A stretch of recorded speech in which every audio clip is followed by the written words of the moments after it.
Dívida, Maria Lúcia Fatorelli, muito obrigado pela sua presença aqui no programa.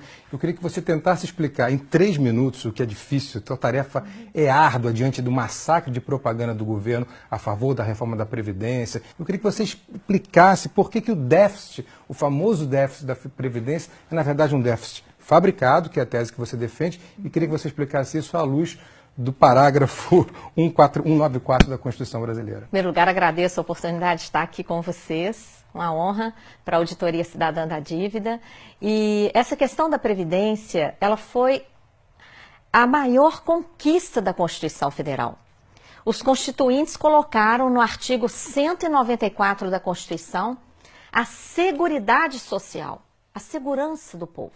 Que não é só Previdência. Não é. São 3 fatores. É um tripé. É previdência, assistência e saúde. Foi a principal conquista social. Ela é tão importante que na própria Constituição, no artigo 195, os constituintes estabeleceram o financiamento desse tripé. Então, eles colocaram lá fontes variadas de financiamento, como uma cesta. Nessa cesta, eles colocaram, primeiro, os trabalhadores e empregadores vão contribuir com uma contribuição para o INSS incidente sobre a folha, paga tanto pelos trabalhadores como pelos empregadores. Também, as empresas vão contribuir sobre o lucro. Então, foi criada a contribuição social sobre o lucro líquido. Criaram também a contribuição que incide sobre o consumo. Tudo que consumimos, bens, serviços, a COFINS, contribuição para o financiamento da Seguridade Social, que é a maior arrecadação do país. Tem também PIS/PASEP, arrecadação sobre a venda de produtos rurais, arrecadação sobre todas as importações e várias outras fontes menores, como, por exemplo, uma contribuição que incide sobre todas as apostas de loterias e concursos pagos no país. Então, se tem tanta fonte de financiamento, por que o governo insiste em dizer que tem o déficit? Como é que ele fabrica esse déficit? Então, ele pega lá dessa cesta, onde estão todas essas fontes variadas, ele vai lá e pega somente a contribuição do INSS. E compara o que se arrecada com essa contribuição, paga por empregados e empregadores urbanos e rurais, ele compara isso com todo o gasto da Previdência, que é o maior entre o tripé da Previdência, Assistência e Saúde. O maior deles é a Previdência.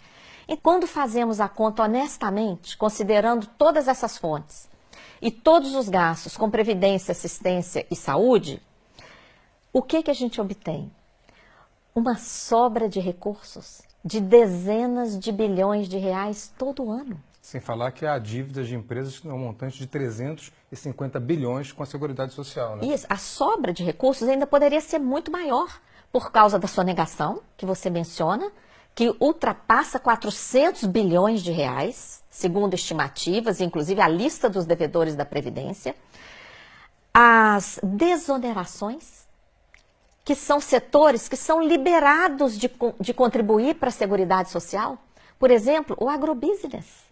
Então, é uma infâmia muito grande. O governo libera o agronegócio de pagar a contribuição e depois fala que tem déficit. E ainda quer botar a culpa nos trabalhadores rurais, né? É uma inconsistência. A sobra de recursos é tão impressionante que existe a tal da DRU, a desvinculação. E por que desvinculação?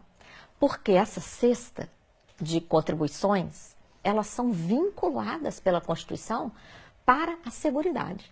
Então, vem o governo, aumenta a DRU, que é essa mordida, morde atualmente 30% dos recursos da Seguridade Social, desvia principalmente para pagar juros da dívida pública. Que responde por quase 50% do nosso orçamento. Todo ano, né?